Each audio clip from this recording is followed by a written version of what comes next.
नमस्कार, मी BLS कंपनीचे प्रतिनिधी शीतल सूर्यवंशी. अपना मिशन तंदुरुस्त नेशनमध्ये मी कॅम्पेनमध्ये मावशींना औषध दिलं होतं. मावशी, तुमचं नाव काय? बेबी मकबूल कासा. हां, तुम्हाला काय होत होता त्रास?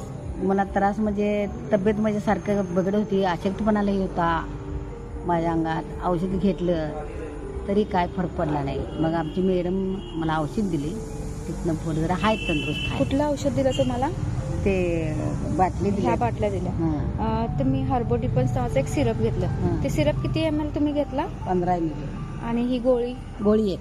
हां, मग हे आता घेऊन तुम्हाला किती दिवस झालं? 8 दिवस झाले. हां, आता तुम्हाला कसं वाटतंय? आता तब्येत बरोबर वाटते. हां, म्हणजे किती 8 दिवसात तुम्हाला आता खूप चांगलं वाटायला? चांगलं वाटतं. कामात तरतरीपणा, हां, खूप भूक लागली. हां. तब्येत आता बरोबर आहे. ठीक आहे. मग औषध कसं वाटलं तुम्हाला? छान वाटलं.